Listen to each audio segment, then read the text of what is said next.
Assalamualaikum warahmatullahi wabarakatuh. Kami dari kelompok 4 kelas 12 MIPA 6 akan mempresentasikan hasil laporan inkuiri kepustakaan kami melalui video berikut. Nila Samsir akan memaparkan tentang pengertian pengangguran secara umum dan menurut beberapa ahli, pengangguran adalah orang yang masuk dalam angkatan kerja 15-64 tahun yang sedang mencari pekerjaan dan belum mendapatkannya. Sedangkan menurut beberapa ahli seperti Nanga, mendefinisikan pengangguran adalah suatu keadaan di mana seseorang yang tergolong dalam kategori angkatan kerja tidak memiliki pekerjaan dan secara aktif tidak sedang mencari pekerjaan. Sedangkan menurut Sukirno, pengangguran adalah jumlah tenaga kerja dalam perekonomian yang secara aktif mencari pekerjaan tetapi belum memperolehnya. Saya Safira Amanda akan menjelaskan materi kedua, yaitu jenis-jenis pengangguran. Yang pertama, pengangguran terbuka atau pengangguran yang tidak memiliki pekerjaan. Bisa jadi karena belum mendapat pekerjaan atau memang tidak mau bekerja. Pengangguran terbuka disebabkan oleh lapangan kerja yang tidak tersedia atau tidak adanya kecocokan antara lowongan kerja dan latar belakang pendidikan. Yang kedua, pengangguran terselubung atau pengangguran yang terjadi karena tenaga kerja yang tidak bisa bekerja secara optimal atau produktivitasnya rendah.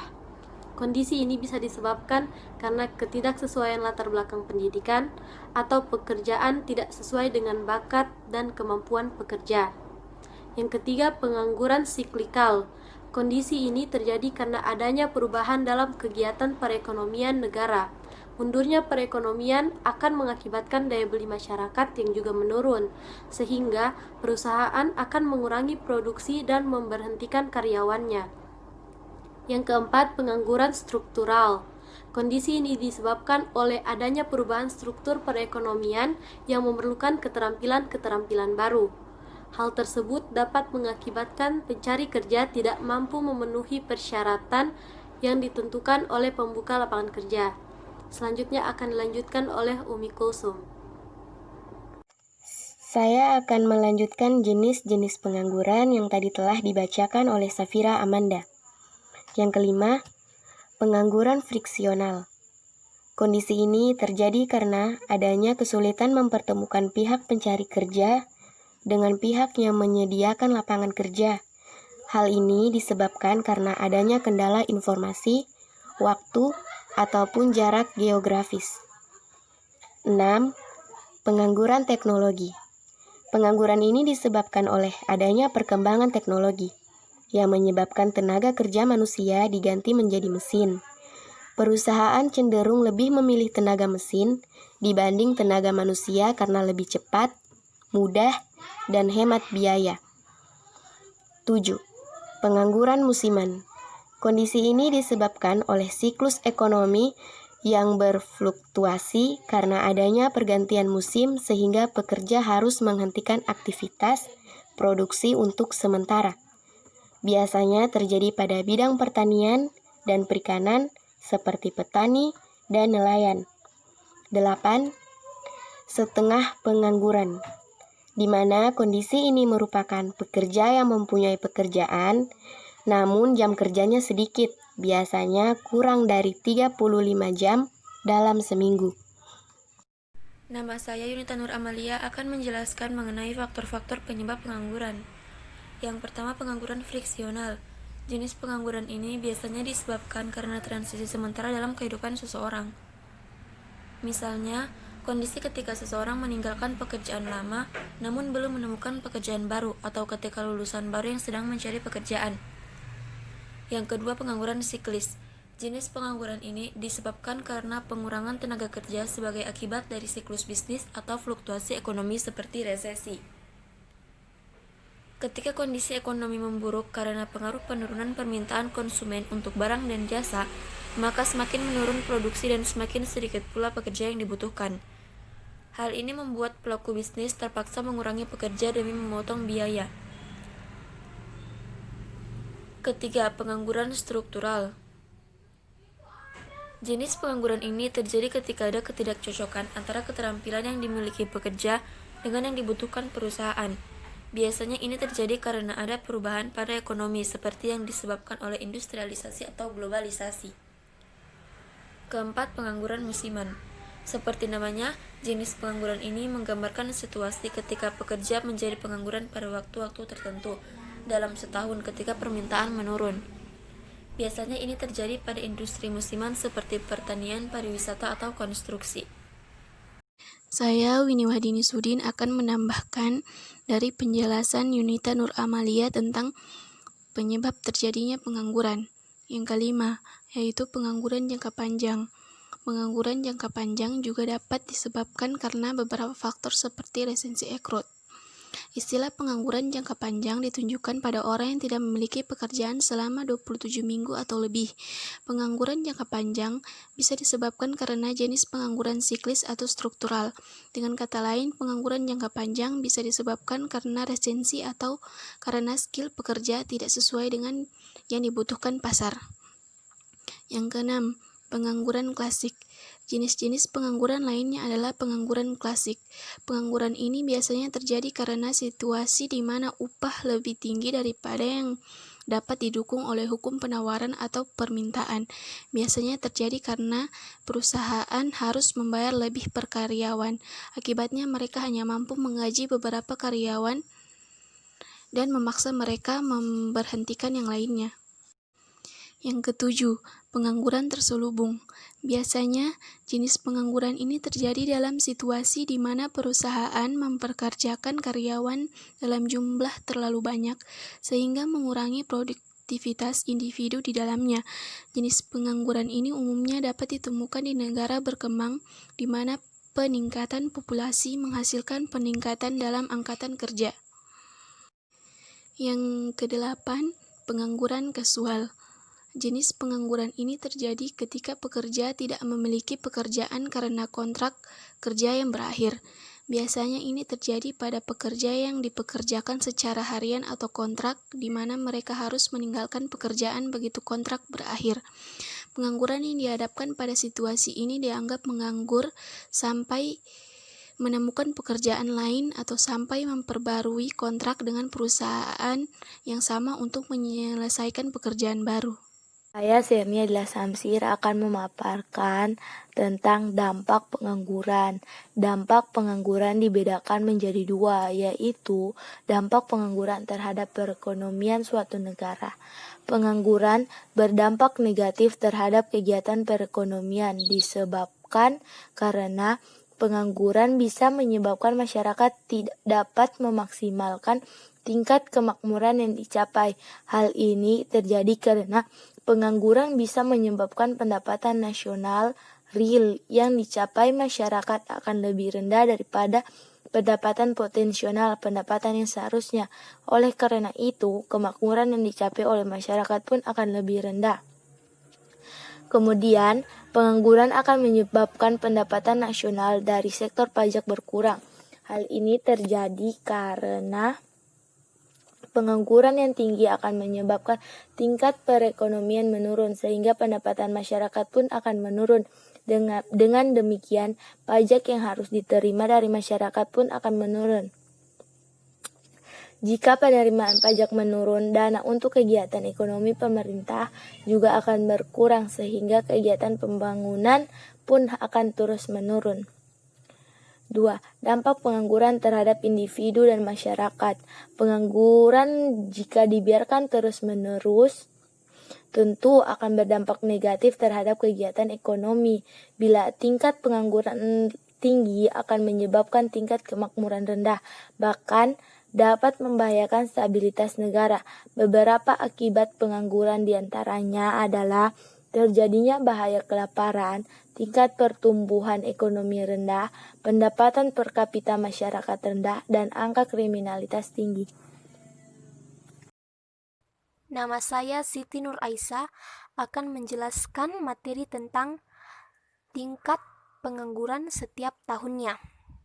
Badan Pusat Statistik atau BPS mencatat adanya penurunan tingkat pengangguran terbuka menjadi 5,01% pada Februari 2019.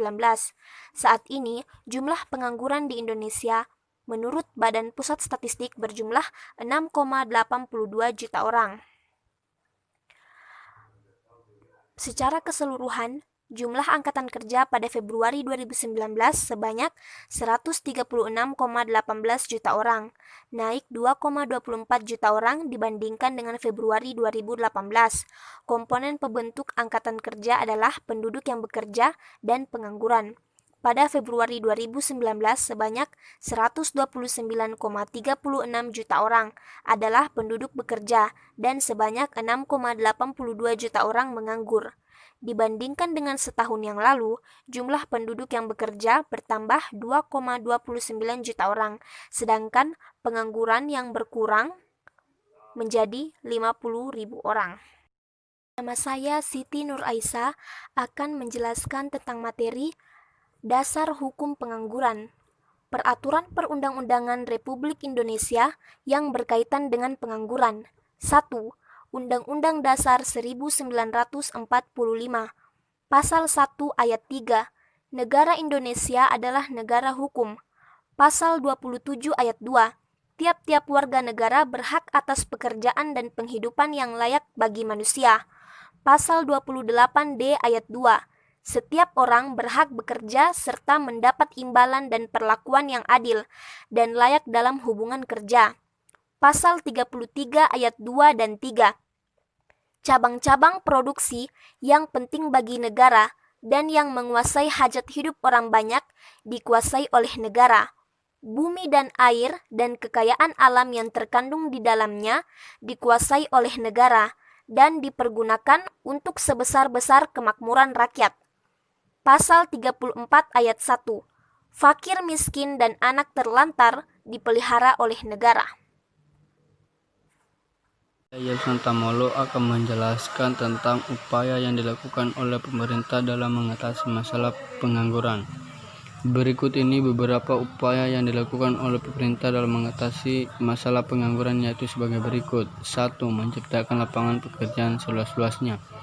Terjadinya masalah pengangguran disebabkan karena tidak seimbangnya perbandingan antara lapangan pekerjaan dan tenaga kerja. Oleh karena itu, salah satu upaya yang dilakukan oleh pemerintah yaitu dengan menciptakan lapangan pekerjaan seluas-luasnya. Untuk memperluas kesempatan kerja dapat dilakukan dengan dua cara, yaitu yang pertama dengan cara mengembangkan industri padat karya, dan yang kedua dengan menyelenggarakan proyek pekerjaan umum. Yang kedua, meningkatkan kualitas tenaga kerja. Salah satu faktor kenapa tingkat pengangguran di Indonesia masih tinggi yaitu keterampilan atau kinerja setiap tenaga kerja. Oleh karena itu, sangat perlu seorang pengangguran meningkatkan kualitas tenaga kerjanya agar tingkat pengangguran berkurang. Adapun cara yang dapat dilakukan untuk meningkatkan kualitas tenaga kerja yaitu dengan cara latihan untuk pengembangan profesionalisme tenaga kerja. Yang ketiga, mengadakan proyek magang bagi calon tenaga kerja.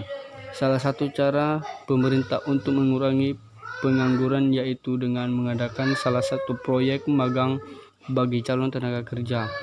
Dengan adanya pelatihan pada magang, maka calon tenaga kerja akan menjadi lebih terampil dan akan membantu mengatasi masalah pengangguran. Sekian dan terima kasih. Saya Muhammad Gilang dari kelas 12 IPA 6, perwakilan dari kelompok 4, akan melanjutkan pemaparan yang dipaparkan oleh teman saya mengenai masalah 7 upaya pemerintah dalam mengatasi pengangguran. Dan saya langsung masuk ke poin keempat, yaitu meningkatkan kesejahteraan tenaga kerja. Upaya pemerintah yang keempat untuk mengatasi masalah pengangguran yaitu dengan meningkatkan kesejahteraan tenaga kerja. Adapun cara yang dapat dilakukan untuk meningkatkan kesejahteraan tenaga kerja yaitu dengan cara mengikuti semua pekerja kepada asuransi jaminan sosial, menyarankan setiap perusahaan untuk dapat meningkatkan keselamatan kerja, mewajibkan setiap perusahaan yang ada untuk dapat memenuhi hak tenaga kerja, dan cara terakhir yaitu dengan menetapkan adanya upah minimal regional. Poin kelima, pengembangan sektor informal. Upaya pemerintah dalam mengatasi pengangguran yaitu dengan mengembangkan usaha pada sektor informal. Sektor informal biasanya banyak ditemukan di negara-negara berkembang. Indonesia merupakan salah satu negara berkembang sehingga dengan mengembangkan sektor informal akan membantu dalam mengatasi masalah pengangguran. Sektor informal sangat cocok digunakan untuk upaya pengangguran, sebab pada sektor informal untuk bekerja pada sektor informal tidak harus memiliki pendidikan yang tinggi. Poin ke-6, pengembangan program transmigrasi. Transmigrasi adalah proses perpindahan suatu penduduk dari suatu tempat ke tempat yang lain. Dengan adanya transmigrasi, maka dapat mengurangi tingkat pengangguran. Hal ini disebabkan akan terjadinya kemerataan jika dilakukan pengembangan program transmigrasi. Poin ke-7, meningkatkan investasi. Cara yang terakhir yaitu dengan meningkatkan investasi. Apa hubungannya investasi dengan pengangguran? Investasi merupakan salah satu hal pokok yang sangat penting dalam sebuah sistem perekonomian. Dengan adanya investasi yang meningkat, maka bisnis yang ada suatu negara akan terus berkembang. Oke, sekian dari saya. See you. Sekian laporan inkuiri kepustakaan dari kelompok kami. Jika ada kesalahan kata mohon dimaafkan. Wassalamualaikum warahmatullahi wabarakatuh.